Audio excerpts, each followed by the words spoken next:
Entonces, empezamos con la clase número 18, después de haber visto los sacramentos en general, son las cosas que son comunes a todos los sacramentos, nos vamos a empezar a ocupar de cada uno de los sacramentos. Entonces, hoy vamos a hablar del bautismo y de la confirmación. Sobre todo el bautismo, la confirmación es más corto, porque como veremos, es la maduración del bautismo. Bueno, entonces vamos a ver los fundamentos bíblicos y la institución. O sea, las figuras que hay en el bautismo antes del Antiguo Testamento. Entonces,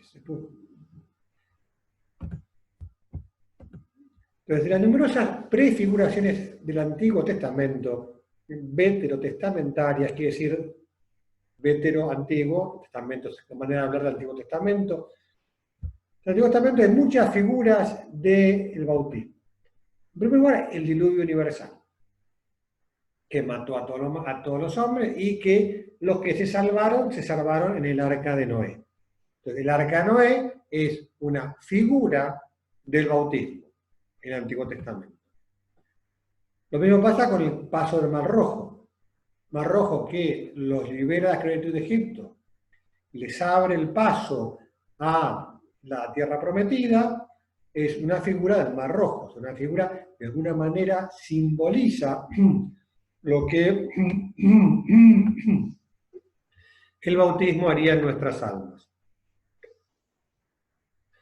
Y el tercero, la circuncisión, que Dios le pide a Abraham como signo de su alianza, que es lo que haría todo judío varón para introducirse en el pueblo judío, que es como un sello que hace introducir en el pueblo judío, bueno, de la manera figura del bautismo que nos introduce y nos hace parte de la iglesia. Estos tres en el Nuevo Testamento directamente están mencionados como figuras del bautismo. En el Nuevo Testamento, cuando vemos, a ver, dónde encontramos la historia, si querés, de la institución del bautismo en el Nuevo Testamento, la vida pública de Jesús comienza con Juan Bautista. O sea, Dios le manda a Juan Bautista bautizar con un bautismo de purificación, un rito del agua, aunque sin eficacia salvadora, una preparación de los corazones, purificándose, rechazando el pecado, que preparaba para recibir al Señor. Evidentemente, es un camino de purificación y de conversión que la Iglesia tomará como modelo para el catecumenal, que es el camino para los adultos que lleguen al bautismo. Jesús mismo es bautizado por Juan en las aguas del Jordán cuando comienza su vida pública. No por necesidad, porque él no necesitaba, evidentemente no tenía de qué purificarse porque era Dios mismo, Jesús no tiene pecado, sino por solidaridad redentora. De alguna manera Jesús, poniéndose en la fila de los pecadores que van a purificarse en las aguas del Jordán, está cargando nuestros pecados. Evidentemente el agua queda como signo, como elemento material, sacramental, que después sí el Señor instituiría en el sacramento del bautismo. Entonces, todos recordamos que en el bautismo en el Jordán, que es una de las dos teofanías, se llaman teofanías a las manifestaciones de la Trinidad, que el Padre, el Hijo y el Espíritu se manifiestan explícitamente. Una es el bautismo del Señor y la otra es la transfiguración. O sea, en el bautismo se abren los cielos y el Espíritu Santo desciende en forma de paloma sobre Jesús y la voz de Dios Padre confirma la filiación de Cristo.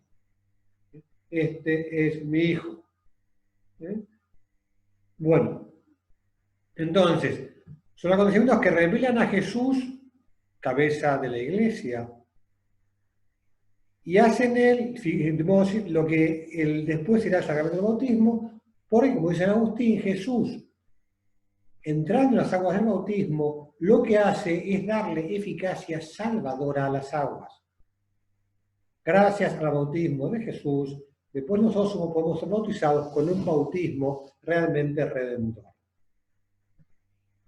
Segundo gran punto en el Nuevo Testamento de referencia al bautismo es el diálogo de Jesús con Nicodemo, que San Juan trata ya en el capítulo 3 de su Evangelio. Cuando Jesús relaciona la unión que hay entre el agua bautismal y la salvación. El que no nazca del agua y del Espíritu no puede entrar en el reino de los cielos. Jesús habla del bautismo como un nuevo nacimiento. Lo que desconcierta a Nicodemo, cómo un hombre puede nacer siendo viejo. Ahora, ¿el nacimiento qué es? Del agua y del Espíritu, a la vez. Pero es el misterio pascual de Cristo lo que le da valor salvífico. A Jesús, de hecho, habla de su pasión como de un bautismo. Y él decía, con un bautismo de ser bautizado. Y el agua que sale del costado abierto de Cristo muerto en la cruz es signo, el agua y el vino, el agua y la sangre, el agua signo del bautismo y la sangre signo de la Eucaristía.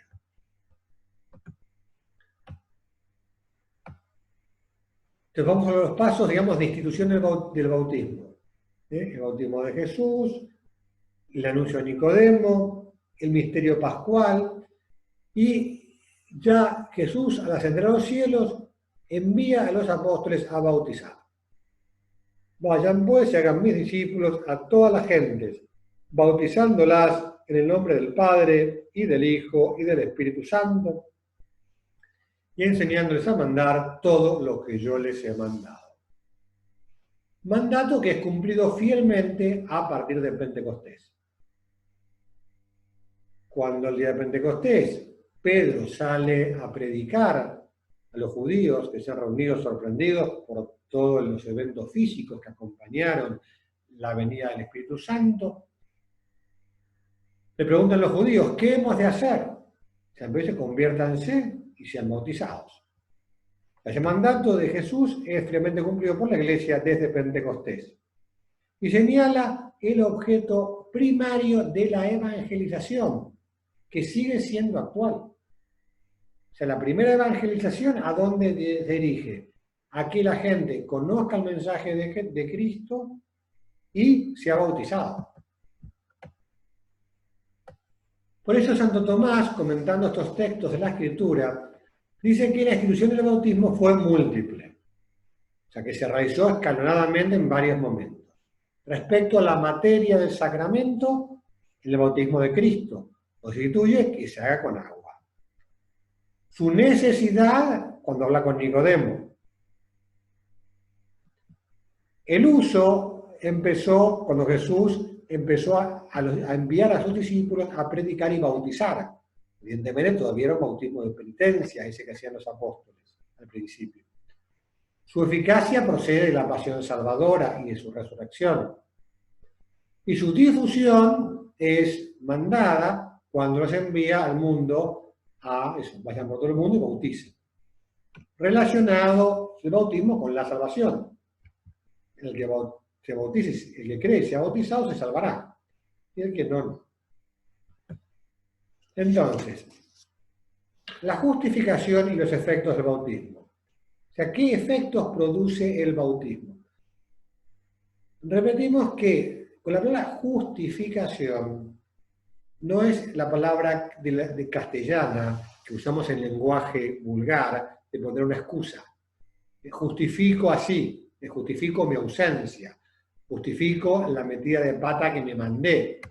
No, o sea, no es esa justificación, sino que la justificación es la justificación real, que hace la transformación del pecador en justo. El proceso de que uno que era pecador, que deja de ser pecador, se convierte en santo, en justo. Esa es la justificación. Por eso el decreto del Concilio de Trento, que explica los errores luteranos sobre los temas de la salvación, se llama de justificaciones, es decir, sobre la justificación. Entonces, San Pablo escribe a los romanos, es que ignoráis que cuando fuimos bautizados en Cristo Jesús, fuimos bautizados en su muerte. Fuimos pues con él sepultados con el bautismo, en la muerte, a fin de que al igual que Cristo fue resucitado de entre los muertos por medio de la gloria del Padre, así también nosotros vivamos una vida nueva.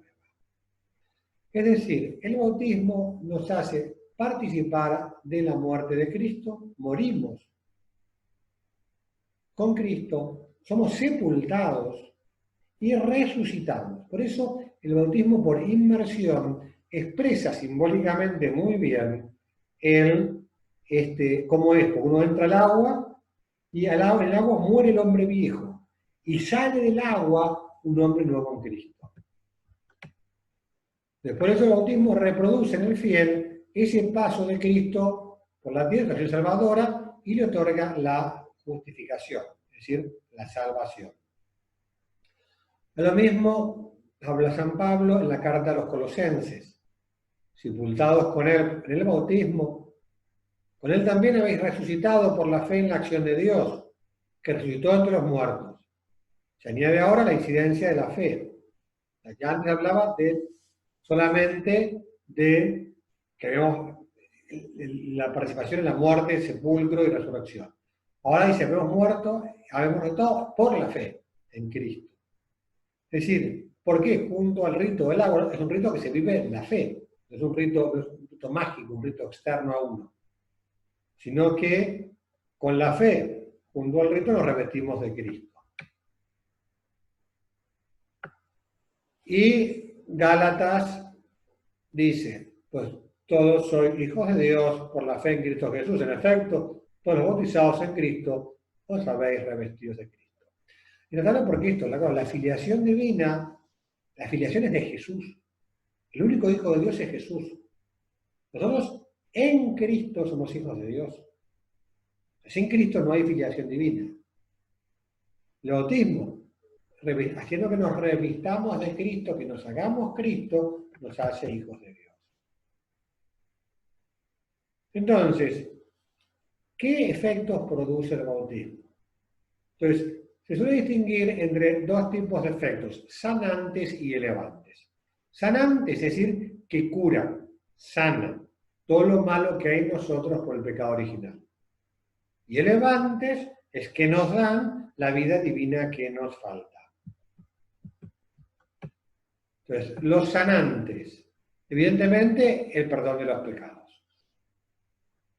Que es el perdón de todos los pecados. Obviamente, cuando uno bautiza a un chiquito sin uso de razón, solo le perdona el pecado original porque no tiene otros pecados. Es todo lo que tiene.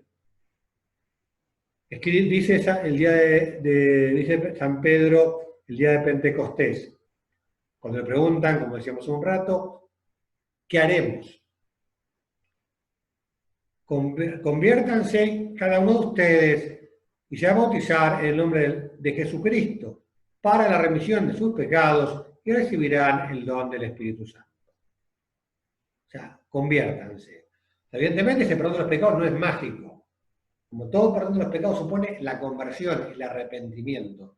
Dios no puede perdonar un pecado del que no hay arrepentimiento porque respeta la libertad. Si yo estoy orgulloso de mi pecado, Dios no me lo va a sacar. Si estoy feliz de haberlo cometido, y Dios no me va a ganar, porque sería contra mi libertad.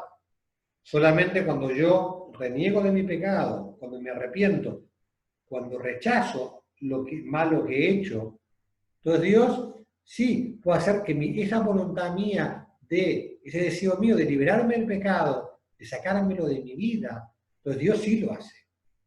Porque obviamente Dios no va contra nuestra libertad. Bueno, eso incluye el pecado original y todos los pecados personales. Por eso, por ejemplo, un adulto que se bautiza de grande, ¿tiene que confesarse con el bautismo? No.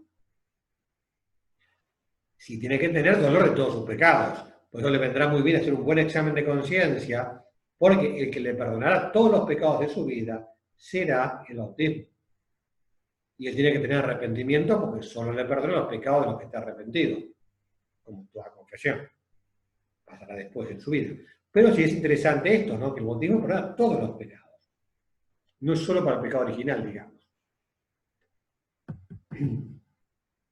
Entonces, junto con el perdón de pecados se remite a la totalidad de la pena temporal y la eterna. Es decir, que una persona que se bautiza, obviamente, es perdonado al infierno, tenía pecados mortales, pero también de toda la pena temporal de vida por sus pecados. Siempre si una persona que es bautizada y se muere, se va directo al cielo, no pasa por el purgatorio. ¿Por qué? Y porque remite toda la pena temporal de vida por los pecados al bautismo. Por eso es una transformación en Cristo muy fuerte el bautismo. Es un nuevo nacimiento de verdad. Ahora bien, permanecen ciertas consecuencias temporales del pecado. Obviamente nos morimos. O sea, no es que yo por el bautismo dejo de morirme. Sí, me salva de la muerte eterna, que es la que importa. Entonces, los sufrimientos, consecuencia del pecado original, seguimos sufriendo. De hecho, nos agarra la enfermedad. No es que me bautizo y me hago inmune al coronavirus, no. No hay caso. Y las consecuencias permanecen. La muerte, nos seguimos muriendo. Y las fragilidades inherentes a la vida humana, como las debilidades de carácter, etc. Y la inclinación al pecado, que es la concupiscencia. Es decir, esa inclinación al mal, ese desorden que hay en nosotros, que permanece, el pecado original, nos perdona los pecados, pero no cambia esa inclinación que tenemos al mal. Un paréntesis. Cuando hablamos de inclinación al mal, no hay que olvidar que fundamentalmente también tenemos una inclinación al bien. O sea, sería un error grande pensar que solo tenemos inclinación al mal. Tenemos una gran inclinación al bien. Y ese problema está ahí. Estamos como divididos, estamos como tironeados, como Tupac Amaru, que nos tiran de distintas... Nos falta esa don de integridad que teníamos antes del pecado original, que había armonía en todo nuestro ser, nuestra inteligencia, nuestra voluntad, nuestros deseos, inclinaciones, todo estaba armónicamente armado, una maravilla. Bueno, eso permanece. ¿Y para qué vamos a eso? ¿Para qué permanece? Permanece precisamente como campo de lucha para nuestra santidad. La inclinación al pecado nos servirá para hacer mérito y al vencer las tentaciones. La santificación de los sufrimientos, de la enfermedad, de la muerte misma. Será un campo de batalla en la lucha cristiana para afirmar esa vida divina que hay en nosotros. O sea, eso en cuanto a purificación y limpieza, digamos, del alma. Ahora, la parte positiva. Lo sanante, lo elevante. Consiste en la efusión del Espíritu Santo. Por eso San Pablo escribe a los Corintios, en un solo Espíritu hemos sido bautizados. Que es el Espíritu de Cristo, como los romanos, o también lo llaman romanos, el Espíritu de hijos adoptivos. O sea, ¿qué nos confiere Dios? La gracia santificante. La gracia santificante es incompatible con el pecado mortal. Por eso uno dice a veces, ¿qué es quizá antes, el huevo o la gallina? Y son los dos al mismo tiempo. La remisión del pecado y la infusión de la gracia van juntas. Y la infusión de la gracia nos perdona el pecado y la pérdida del pecado trae la gracia santificante. O sea que van juntos. Y junto con la gracia santificante, las virtudes teologales, fe, esperanza y caridad, las virtudes morales infusas. Entonces, las virtudes morales son las 4 cardinales: prudencia, justicia, fortaleza y templanza. Y los dones del Espíritu Santo, que recuerda que son sabiduría, entendimiento, ciencia, consejo, fortaleza, piedad y temor de Dios. O sea que todo eso recibe el bautizado. Pues un chiquito al ser bautizado, que él ni se entera lo que pasa en él, pues hay realmente una revolución espiritual pasa en él. Se le perdona el pecado original, es hecho hijo de Dios, recibe el Espíritu Santo, la vida santificante, virtudes infusas que todavía no puede vivir. Por eso la fe la manifiestan sus padres y padrinos en su nombre, pero ya lo tiene como potencia, como capacidad, y los dones del Espíritu Santo. Bueno, junto con la gracia se imprime el carácter. Lo hablamos la clase pasada cuando hablábamos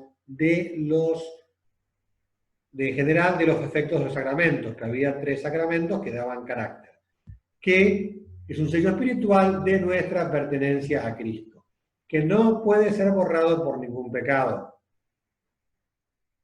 Aunque evidentemente el pecado impide que el bautismo dé frutos, pero que está bautizado, está bautizado. Los enemigos de la Iglesia, en los últimos años, han promovido, después lo ha hecho muy poca gente, ha promovido gente que fuera a apostatar a la Iglesia, diciendo, yo no quiero ser cristiano, quiero que me borren de los libros de bautismales, que mi bautismo me tachen como bautizado. Pues teológicamente eso es imposible. ¿Por qué? Porque está bautizado. Evidentemente, cuando una persona quiere apostatar, lo que harán en la parroquia, anotarán una nota marginal en el libro de actas donde está registrado su bautismo y pondrá que ha ido ahí a renegar a su fe. Punto. Pero sigue bautizado. Esa persona, si quiere volver a la iglesia, no necesita bautizarse de nuevo, porque ya está bautizado. Tendrá que confesarse, sí. Sobre todo de esa apostasía que es un pecado muy grave. Pero el bautismo no se puede borrar. Entonces, claro, bautismo nos hace miembros de la iglesia también. Hemos sido bautizados, dice San Pablo a los Corintios, para no formar más que un cuerpo. Entonces, la incorporación a Cristo es incorporación a la iglesia. Porque somos el cuerpo de Cristo. Pues en la iglesia somos incorporados a Cristo. Por eso quedamos vinculados con el bautismo a todos los cristianos. También a los que no están en plena comunión con la iglesia. Protestantes, ortodoxos. ¿Por qué? Todos los bautizados, el bautismo es válido para todos. Y esto lo escribe San Pedro. ¿Quiénes son los bautizados? Somos, dice San Pablo, linaje escogido, un pueblo sacerdotal, nación santa, pueblo adquirido, para alcanzar las alabanzas de aquel que nos ha llamado de las tinieblas a su luz admirable. Entonces, después, en este pasaje de San Pedro, aparece claramente el sacerdocio común de los fieles. ¿Por qué? Porque dice que los cristianos somos un pueblo sacerdotal. En el Antiguo Testamento había una tribu sacerdotal, la de Leví. Aquí somos un pueblo sacerdotal, todos somos sacerdotes. Con el sacerdocio común, que nos da el bautismo. El carácter del bautismal nos identifica con Cristo sacerdote. Y ese sacerdocio común de los fieles, dice, quedándolo, como dice el Vaticano II, LG et Lumen Gentium, dice, obligados a confesar delante de los hombres la fe que recibieron por medio de la Iglesia, el testimonio de la propia fe, y a participar de la actividad apostólica y misionera del pueblo de Dios. Obviamente, ser parte del hecho, miembro de la Iglesia, lleva consigo la responsabilidad, la misión de llevar adelante la misión de la Iglesia. Porque todos los bautizados somos la Iglesia y todos somos los responsables de la misión de la Iglesia. Vamos a hablar de la necesidad de recibir el bautismo. O sea, ¿qué necesidad hay de recibir el bautismo? Hay que decir que Jesús en el Evangelio no deja lugar a dudas. Dice, categóricamente, dice, lo dice San Pablo en la carta de los Filipenses, no hay bajo el cielo otro nombre dado a los hombres en el que debamos salvar. Filipenses 2. ¿Por qué? Porque ser bautizado se ha revestido de Cristo. Y si solo en Cristo somos salvados, el bautismo es lo que nos identifica con Cristo. Y sin el bautismo no se puede recibir ningún otro sacramento, porque es la puerta de todos los sacramentos. Es decir, sin bautismo no hay salvación. Entonces, ¿cómo hay que entender estas palabras de Jesús en San Marcos, las palabras finales del Evangelio de San Marcos? El que crea y se va bautizado se salvará. El que no crea se condenará. Entonces, deriva la enseñanza de la Iglesia de la necesidad del bautismo para la salvación. La absoluta necesidad del bautismo para la salvación. Entonces, hay que entender bien esto. Evidentemente, Dios no pide imposibles. Y hay personas a las que les sería imposible bautizarse. Por ejemplo, porque no han tenido oportunidad de conocer a Jesucristo. Pues, ¿qué pasa con las personas que sin culpa propia no tuvieron acceso al bautismo?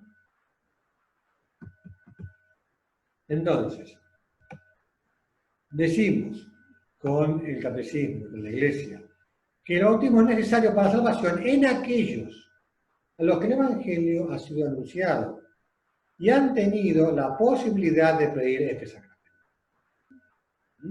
Entonces acá empezamos a hacer matizaciones. Es necesario para las personas que han recibido el anuncio y han tenido posibilidad de bautizarse. La Iglesia no conoce otro medio que el bautismo para asegurar la entrada en la aventura de Satán. Estas palabras están muy medidas, porque que diga que la Iglesia no conoce no quiere decir que no exista. Quiere decir que la revelación que nos vino de Dios nos transmite este medio. Lo cual no niega que Dios pueda tener otros medios. Por eso está obligada a no descuidar la misión que ha recibido de hacer renacer del agua y del Espíritu a todos los que pueden ser bautizados. Por eso, claro, es serio retrasar el bautismo innecesariamente. Toda esa locura, algunos que se puso de moda hace bastantes años ya, porque todavía hay gente que sigue con eso, de que no, cuando sea grande y él lo pida, es una locura. Porque claramente la vida divina nos viene con el bautismo y lo necesitamos absolutamente. No podemos juzgar la salvación de una persona que no tiene todavía uso de razón. Ya, en todo caso, así como a veces se dice, no mandes al colegio hasta que él lo pida, no le des de comer hasta que lo pida, no lo vistas, no lo vacunes, no. Hay cosas que no son lógicas esperar que las pida. Entonces, Dios es el catecismo. Dios ha vinculado la salvación con el sacramento del bautismo. Clarísimo en Mateo. Lo dijimos. Pero su intervención salvífica no queda reducida a los sacramentos, que Dios nos dé los sacramentos y se ate las manos y Él no deje de actuar fuera de ahí. No. Si hay situaciones especiales, los cuales se reconocen los frutos principales del bautismo sin la mediación sacramental. Es decir, no hay un signo sacramental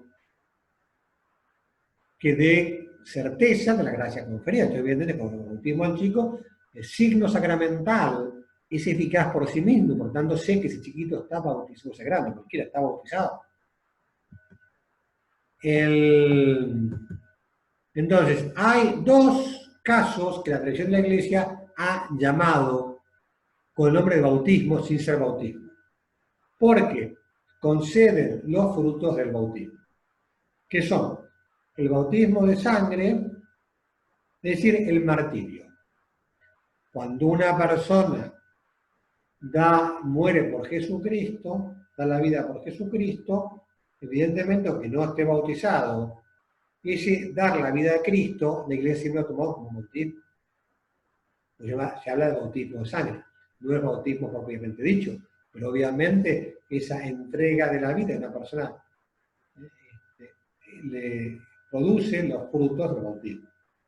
Y la Iglesia no duda de la santidad, no solo de la salvación, de la santidad de los mártires no bautizados, que en los primeros tiempos había. Hay gente de la catecúmena que los martirizaban y no están bautizados. Y el bautismo del deseo. El bautismo del deseo es lo mismo, lo más que sin martirio. Ahora, una persona, por ejemplo, que está recorriendo el catecumenado, preparándose para ser bautizado, y le atropella un camión, o le da un infarto, o lo que sea, antes del bautismo, de esa persona se puede decir con seguridad que tiene bautismo de deseo.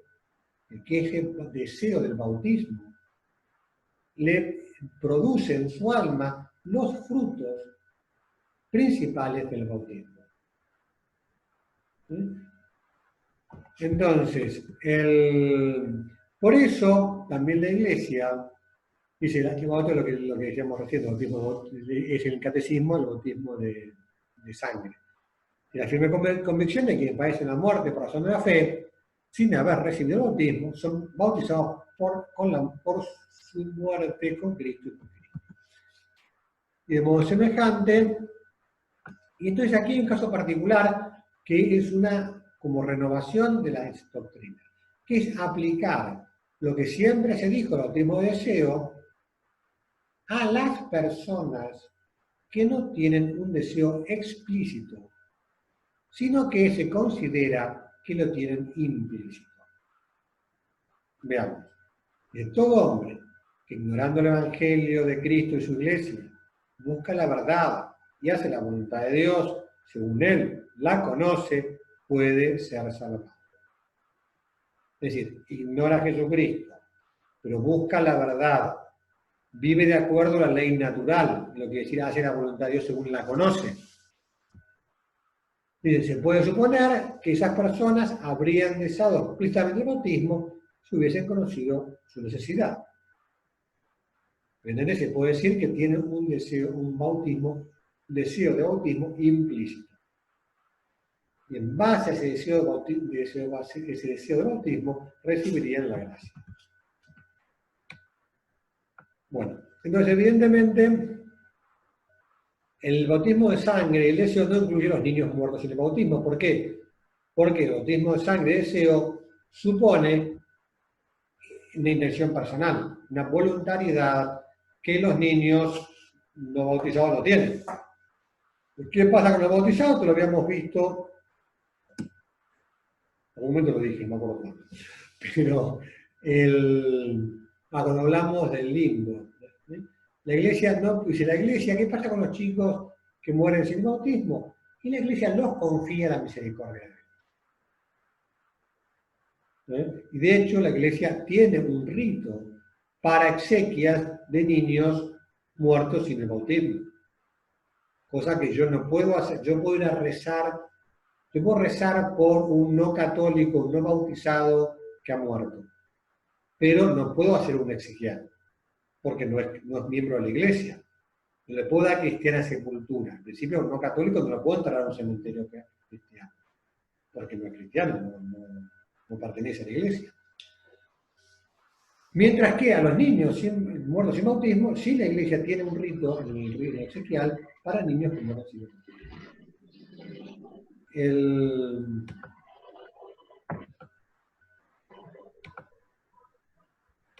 ¿Qué más?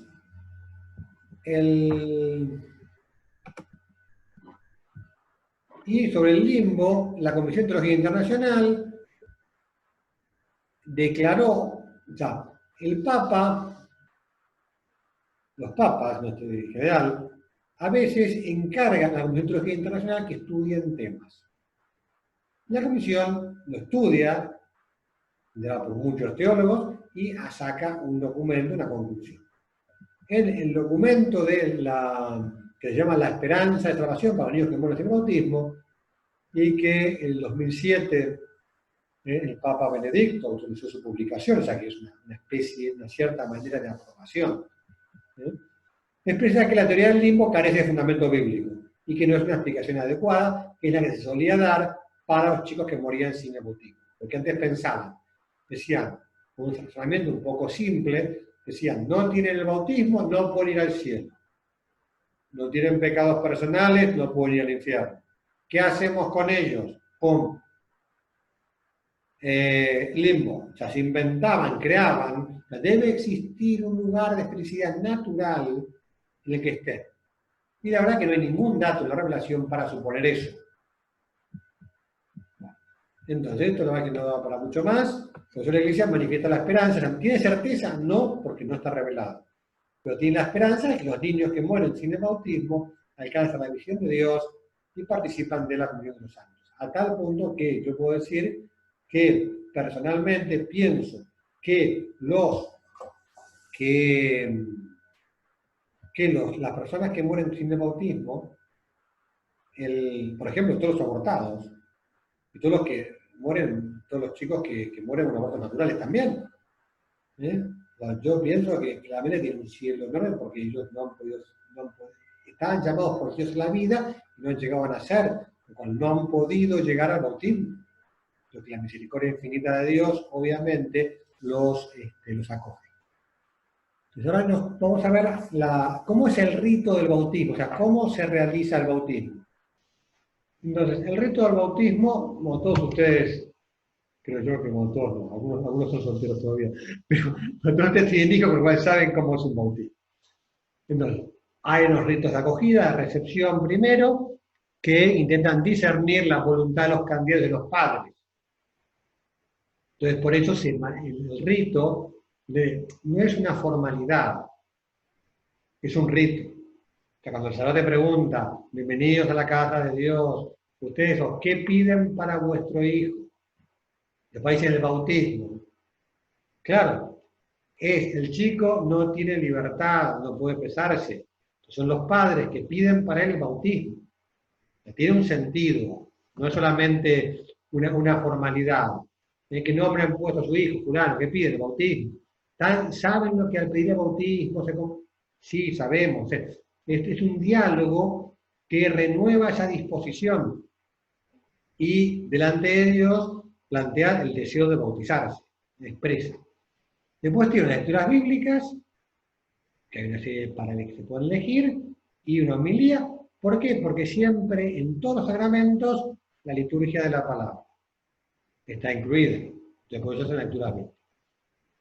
Después de la homilía, entonces se hace la letanía de los santos, que muchas veces suele ser cortita, en la que se invoca a los santos, que es una manera de expresar la comunión de toda la iglesia que va a acompañar a ese que se va a bautizar. Entonces invocamos a una serie de santos para sentir que sienta acompañado por toda la iglesia. Después hay un exorcismo. ¿Qué es un exorcismo? Una oración de rechazo del demonio. Evidentemente, una persona sin bautizar es una persona que está susceptible, está en la casa del diablo, en el sentido, precisamente porque entonces hay una pequeña oración de exorcismo. Y una unción con el óleo de los catecúmenos. En el bautismo hay dos unciones. Una prebautismal, que es esta con el óleo de los catecúmenos, y otra postbautismal con el crisma. Recuerdo que en la misa crismal, el jueves santo a la mañana, el obispo en cada diócesis consagra 3 óleos. Consagra este óleo de los catecúmenos, el crisma y el óleo de la unción de los enfermos, que serán usados para los sacramentos, ¿no? Esta unción prebautismal y el óleo de los catecúmenos, que significa la protección divina contra las insignias del demonio. A continuación se bendice el agua con una fórmula de alto contenido catequético, una fórmula que recuerda toda la conexión del Espíritu Santo y el agua. Entonces nos remonta a las aguas del diluvio, a las aguas del Mar Rojo, a las aguas del bautismo de Jordán. O sea, tiene un sentido muy teológico, muy lindo. Llegados a este momento, ya ante el bautismo, se procede a la renuncia al pecado, primero, y a la profesión de fe trinitaria. Como se bautiza en el nombre del Padre, del Hijo y del Espíritu Santo, se manifiesta la fe en las tres divinas personas. Se reza el credo dividido en tres. Pero primero, la renuncia a Satanás y al pecado. Hay varias fórmulas para hacerlo, con preguntas distintas, si uno elige qué fórmula hace. Renuncia al pecado, si renunciamos, renuncia a todo, Y la profesión de fe con el credo. ¿Cree en Dios Padre Todopoderoso, Creador de la tierra? Sí, creemos. ¿Cree en Jesucristo? ¿Cree en el Espíritu Santo? Entonces, y después se entra en la fase bautismal. Entonces, la ablución, es decir, el baño, es fundamental que haya agua que corre, signo de lavado. Se realiza por infusión o por emersión. O sea, por salida del agua o por infusión, que es el agua que cae sobre el agua. Viene de la frase que modo que corra agua por la cabeza, de tal manera que haya verdadero significado de limpieza, agua que corre. Entonces, materia válida del sacramento. Agua normal. O sea, no hace falta esa agua bendita ni agua, hay que bendecirla antes, que en ese momento se lo bendice. Pero cualquier agua no, es que yo soy fanático de la Coca-Cola y quiero bautizar con Coca-Cola, no es válido. No, es que yo tiene significado de limpieza, quiero bautizar con jabón líquido, no es válido. Es agua común y silvestre. Todo lo que una persona considere agua es agua. No que sea potable, por decirlo de alguna manera, que sea agua. Bueno. Y mientras arroja las tres veces el agua, dice la forma del sacramento. Fulano, yo te bautizo en el nombre del Padre y del Hijo y del Espíritu Santo. Y la fórmula esta es interesante, que es muy fácil, obviamente, que la sepan.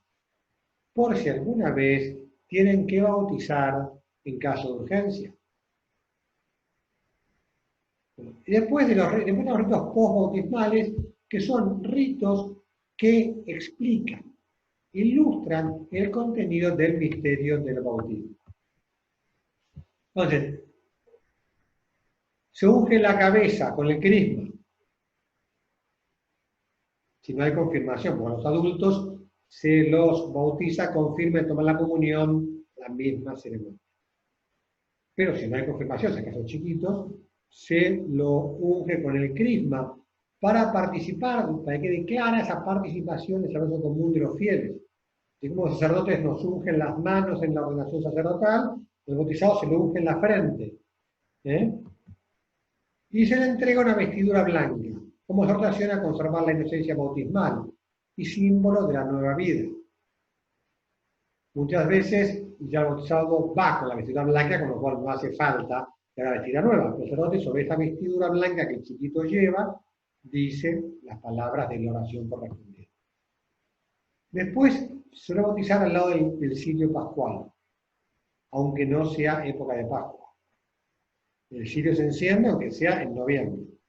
Se enciende el cirio y se enciende una vela que se le entrega con la signo. No, la luz procede de Cristo, el cirio representa a Jesús, y que esa luz que recibe el bautismo, que sean conscientes que tienen que continuarla y aumentarla el resto de su vida. Después está el rito del éfeta, que es muy sencillo, que le toca los labios y la boca del bautizado, significando que, como abriéndole los oídos para escuchar la palabra de Dios y la lengua para proclamarla. Éfeta es la palabra que Jesús dijo al sordomudo, aunque no puede hablar, ábrete, éfeta. Y ahí sale la palabra. Entonces se recita el Padre Nuestro, para poner manifiesto la condición de Hijo de Dios. Y sin ser parte del sacramento, sí es una tradición muy linda, después los padres irán de la imagen de la Virgen a consagrar ese hijo o esa hija a la Santísima Virgen. Bueno, Ministro del sacramento. El ministro ordinario, ¿quién puede bautizar? El obispo y el presbítero en toda la iglesia católica y en la iglesia latina también el diácono. Quiere decir que en las iglesias orientales el diácono. Pero en caso de necesidad, cualquier persona, hombre, mujer, incluso no cristiano, con tal que tenga intención de hacer lo que hace la iglesia. O sea, un no cristiano, buen tipo, que dice, esta persona quiere ser bautizada y no hay quien la pueda bautizar. O el chiquito está en la neonatología y como tiene una infección terrible o está sin defensas, no puede entrar nadie más que el médico. Resulta que el médico no es cristiano. Bueno, los papás le pueden pedir al médico no cristiano que bautice a su hijo. El médico no cristiano podría ir y bautizar. Cuenta Luis María Caballero, cuando nació Rochi, él iba con un frasquito de agua para bautizarlo. Y la médica lo paró y dice, pará, cachito, esta chica nos está muriendo. Pues esperaban que se podían morir enseguida, que ya muy pocas sobrevividas, y se ve que por suerte se equivocaron, como tantas veces se equivocan los médicos en los diagnósticos prenatales. Bueno, o sea que cualquiera puede bautizar. De hecho, por ejemplo, es muy importante que médicos y enfermeras sepan bautizar. Porque una enfermera, en caso de urgencia, no es frecuente, pero no es raro que tenga que bautizar alguna vez. Bueno, entonces, sujeto al bautismo, cualquier persona que no haya sido bautizada.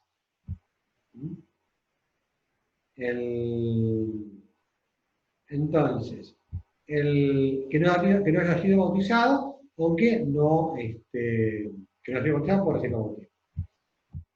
¿Qué más?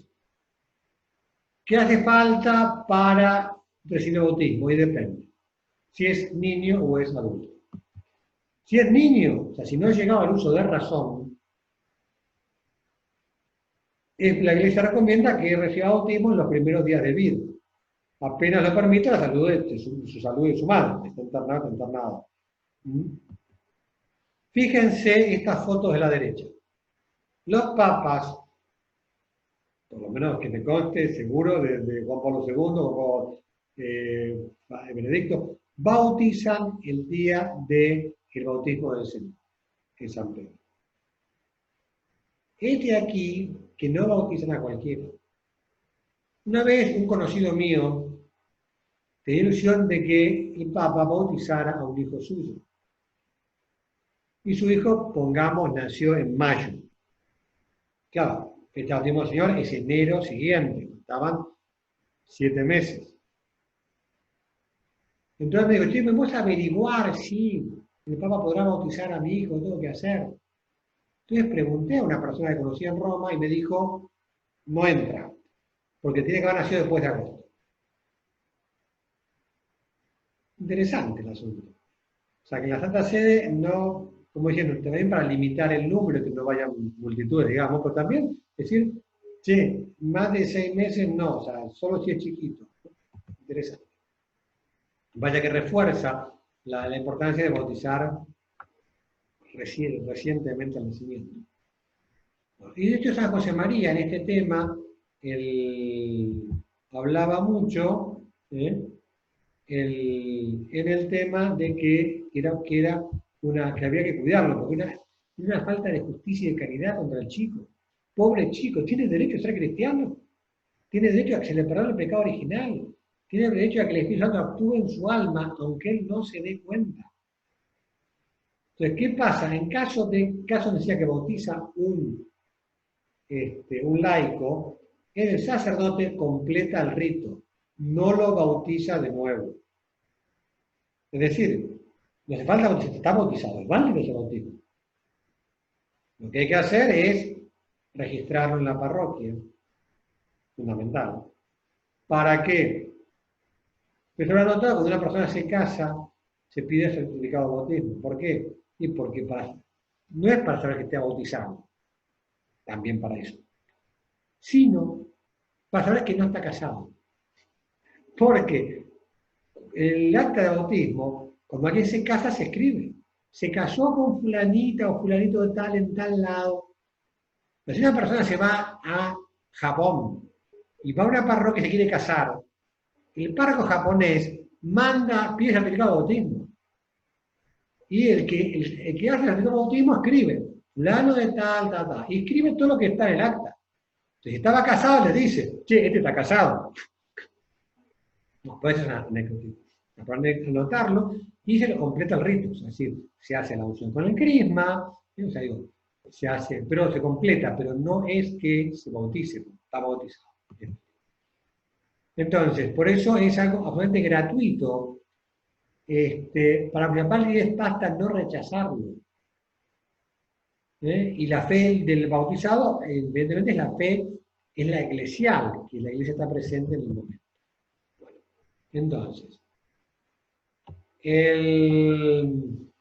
obviamente hay límites. En el tema bautismo de los niños está el tema de es ilícito si falta el consenso de los padres. Yo no puedo bautizar de prepo a un chiquito cuyos padres no quieran que sea bautizado.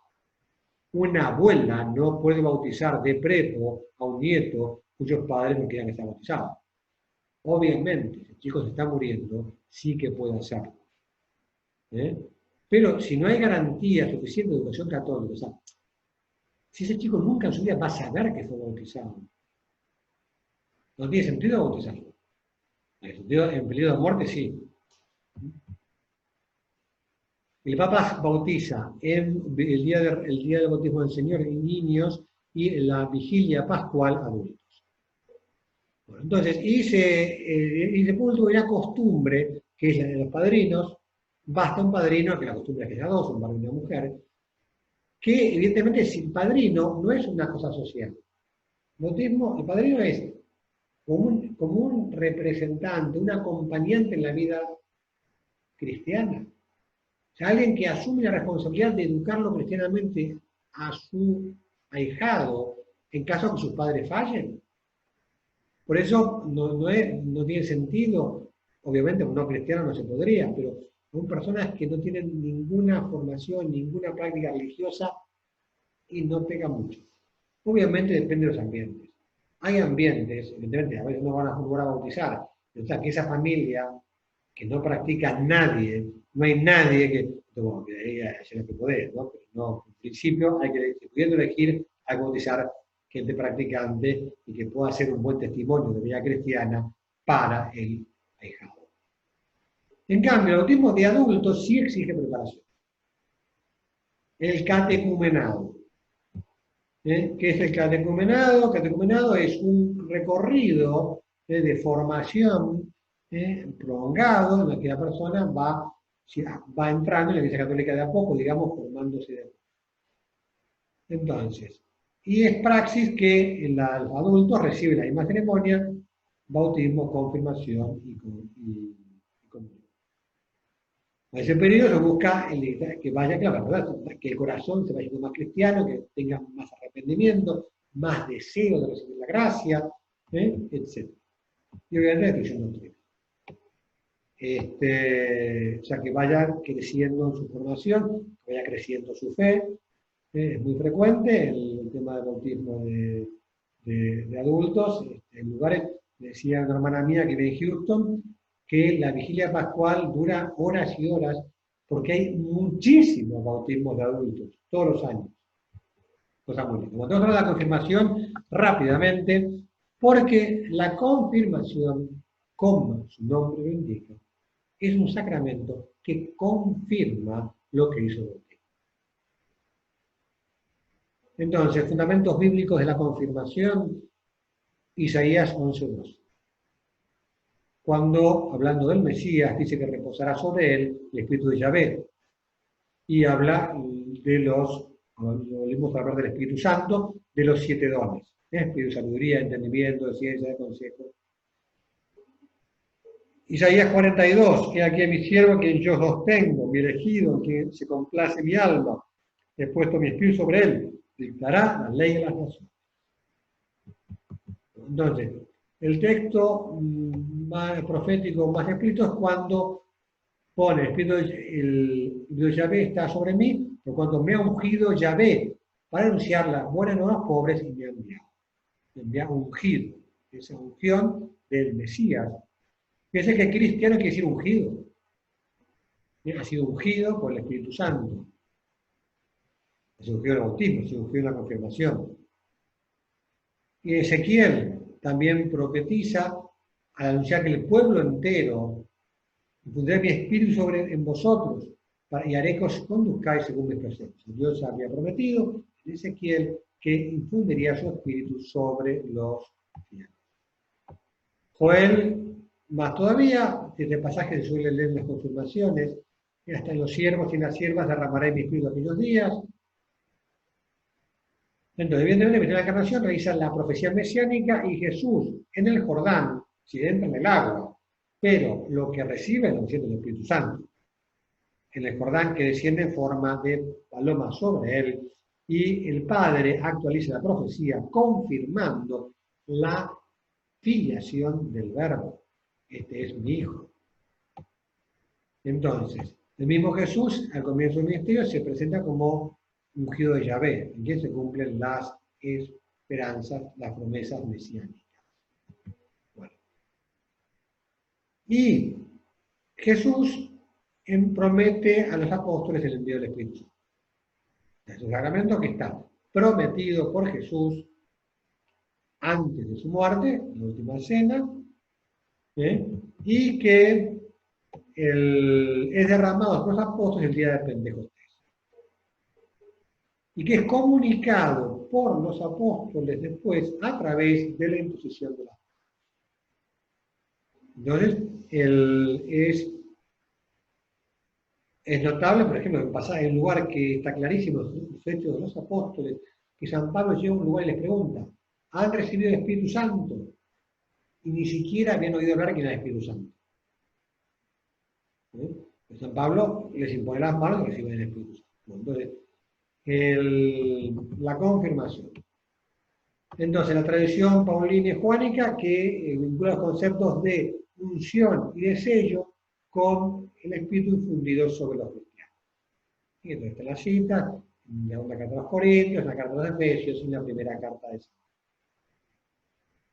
Entonces, el buen olor de Cristo, del que habla San Pablo, entró en la costumbre desde el principio en ponerle al óleo, hacerle crisma, perfume. Por eso el crisma con que se confirma es un óleo perfumado.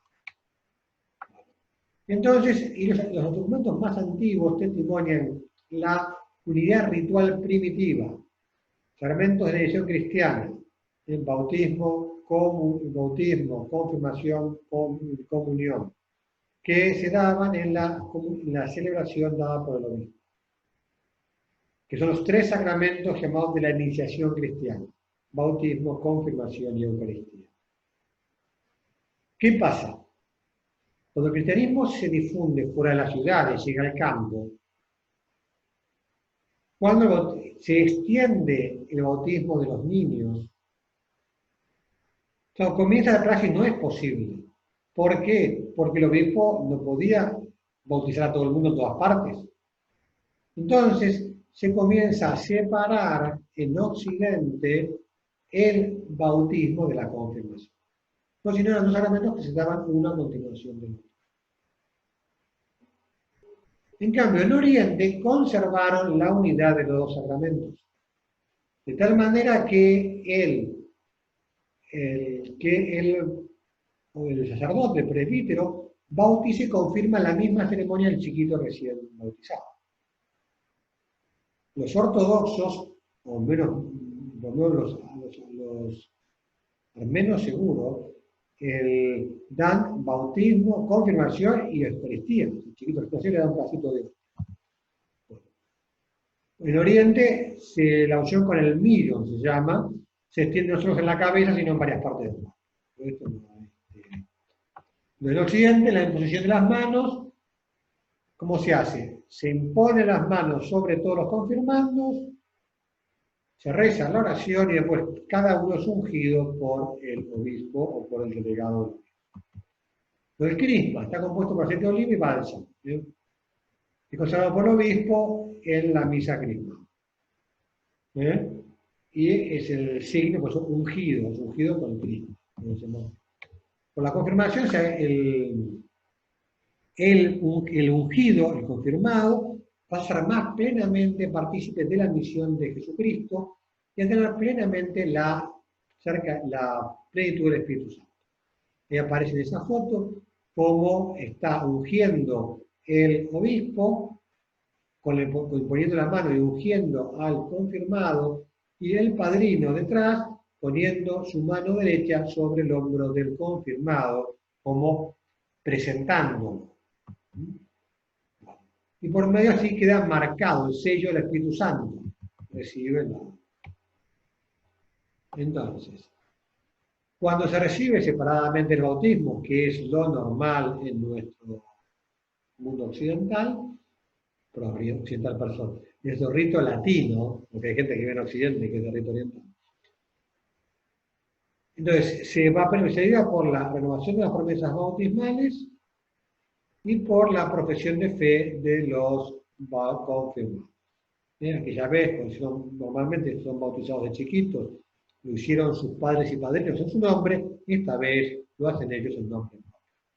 Así aparece la confirmación como constituye una prolongación del bautismo. Por eso van muy unidos. Aunque no es costumbre entre nosotros, pero la Iglesia suele recomendar, incluso para subrayar esto, que se elija como padrino el mismo. Como nosotros en general tenemos muy unido que el confirmado elige el bautismo, el padrino, la mayor parte de los casos no es el mismo. Pero el tema es saber que la continuidad que existe entre uno y otro. Entonces, y tenemos que ir terminando, pues acaba el tiempo. Entonces, a continuación de la liturgia romana, pues eso, da la oración consagratoria, chao. Y se unge con estas palabras. La forma es, recibe por esta señal el don del Espíritu Santo. ¿No? En las teorías orientales se unge también otras partes del cuerpo, diciéndole sello el don que es el Espíritu Santo, o sea, prácticamente es la misma forma. Y después le da el rito de saludo de paz, con maldición de unión con el obispo. Entonces, con gran unidad espiritual con el bautismo, continuación, plenitud, entonces la madurez, así como el bautismo, nacimiento, es la madurez. Pues se completan los dones del bautismo. Entonces, evidentemente vuelve a imprimir carácter, un carácter que lo que hace es profundizar el carácter bautismal. Para eso, para santificar su vida, para ser apostolado, es muy necesario ser soldado de Cristo, testimonio del Señor. Evidentemente reciben con particular abundancia los dones y los frutos del Espíritu Santo. De hecho, se suele decir el sacramento de la plenitud del Espíritu Santo. Bueno, entonces ya hablamos de los dones el otro día, con lo cual no hace falta seguir hablando de los dones, que son como esas, la teología los compara como si las virtudes fueran los remos de un barco y los dones las velas, que hacen que uno sea dócil del Espíritu Santo que nos pueda conducir. Que el Espíritu Santo nos pueda ayudar a vivir la sabiduría, el entendimiento, el consejo, la ciencia, la piedad y el temor de Dios. Lo mismo pasa con los frutos, que son lo que espontáneamente, sobrenaturalmente, nace en nosotros con la acción de Dios, que es, evidentemente, la tradición son 12, caridad, gozo, paz. O sea que muchos tienen que ver con la caridad. Dice caridad, gozo, paz, paciencia, longanimidad, bondad, benignidad, mansedumbre. Y otros con la santidad de vida, la fidelidad, la modestia, la continencia y castidad. Así como los frutos, así como los dones salen del texto de Isaías 11, los frutos salen del texto de Gálatas 5.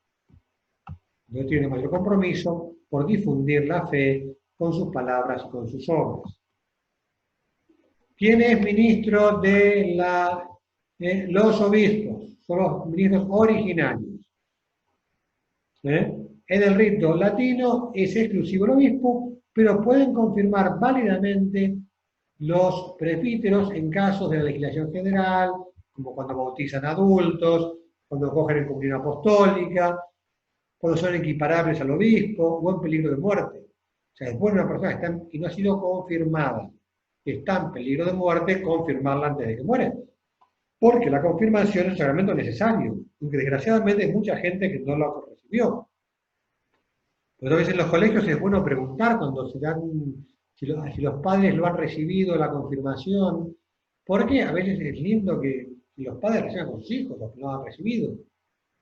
Bueno, o se recibe una delegación es para eso. Muchas veces los obispos, como no pueden ir a todos lados, delegan a los sacerdotes, a veces de la curia o a veces de la misma parroquia, del mismo colegio, la potestad de confirmar. Mientras que en las iglesias orientales, el ministro ordinario es también el presbítero. Pero debe usar siempre el clima consagrado por el patriarca, por lo mismo. Entonces, está destinado a todos los cristianos, no a algunos escogidos. A todos los cristianos deben ser confirmados, y es importante esto, ¿no? Uso de razón. Algunos abusan de la confirmación poniéndola en la adolescencia. Es un abuso. No hay que dejar que la gente, la edad normal, depende por eso, de los ritos, pero hay diócesis que dan primero la confirmación que la comunión. Porque el orden teológico es el bautismo, después la confirmación y después la Eucaristía. La Plata. Primero se da la confirmación y después la comunión. De hecho, por ejemplo, en los colegios de abdes, en La Plata, segundo grado se toma la confesión. Tercero, la confirmación. Y cuarto, la comunión. También en Santa Fe y en otros lugares donde se hace primero la confirmación que la comunión. Bueno, entonces, todo depende de las praxis de las diócesis, pero no hay que retrasarlo demasiado. Uso de razón. Si se requiere previa instrucción, estado de gracia, o sea, no es para recibir un pecado mortal, para recibir un estado de gracia, y obviamente intención de recibir.